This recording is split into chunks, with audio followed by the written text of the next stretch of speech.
niange to nyaka chule within 2 weeks. Baka oko chule within that 2 weeks, to then kabino nyaka chule with interest.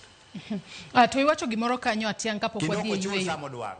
Kapo kwa dhie yueyo machielo Atiang, iwacho kanyo ni kambi mora ma seche moko dwa chako, kata ng'ama osegero kambi, mano mar rego sukari e pacho kae, nyaka beda negi budget moro, mano mar pur mar niang. Budget makamano, ka obedo godo, mar mondo mi obed kod niang mobo bedo korego. Budget makamano en wuon kambi no ema tiyo godo e puro niang, koso miyo jopur mosebedo ka puro niang mar mondo mi seche moko oyar godo puothegi magisebedo ka gipure, kose budget makamano mar niang onego bed ni gitiyo godo e yo machalo nade Atiang?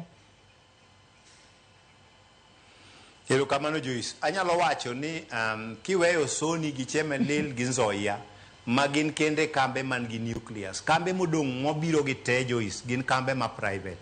Omiyo budget ma wacho en budget manyiso ni kidwa gero factory in that area, then iketo budget allocation mar kako nego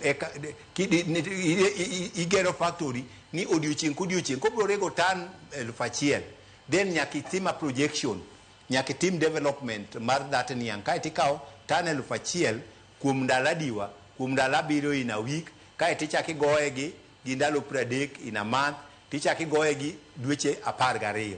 Kuro nyiso ni sama ng'eny kambe gi duto te Joyce oger gi loan, sama gimanyo financier ma support gi gero kambi cha, to gitiyo gi budget gino to empower japur niang. Tiende ni en ogero factory to pur mar niang koro purely dine outgrowers, tiende ni jopur matindo tindo omiyo loan to puro niang nikech en gi factory to onge ga ng'owa, onge gi nuclear. Apart from Sony, Moroni gi Nzoia, mago kende kambe mana ng'owa man gi nucleus gi, modong gi te gin private, kendo gi empower japur, gi miyo gi loan to gipuro go niang, koro niang no in return otimo ng'owa, orego. Koro omiyo obil japur economically, japur bende in return otimo ng'owa, omiyo raw material ma odhirego, then at the same time employment provisions benitiere even for the locals. Mago ne okosebedo katimore, to mago provisions ma Sugar Act dikelo mawacho ni kigero factory e gweng'no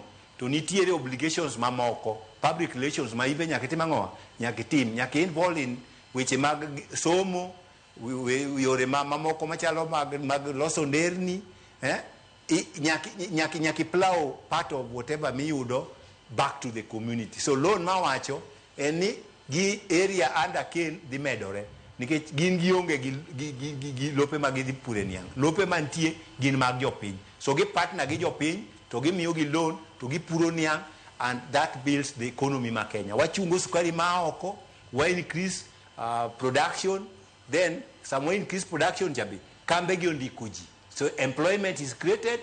Wachungo foreign for pesa magwa mane wadhi nyiogo sukari oko, koro warego scratch wakendwa, wamadho scratch wakendwa, kuro wa stop wachungo importations, economy mar piny timang'o kuro dongo. Hai adwani wakao yoyo machielo no ka en dakika achiel tok saa 2 mar okinyi, wakao mana yoyo madundo nyaka Ramogi Ajwang, kaeto waduogo wadhi mbele. Ote magi baneno abo bedo kasomogi bang' yoyo mwakao gi sani, kik idhi mabor.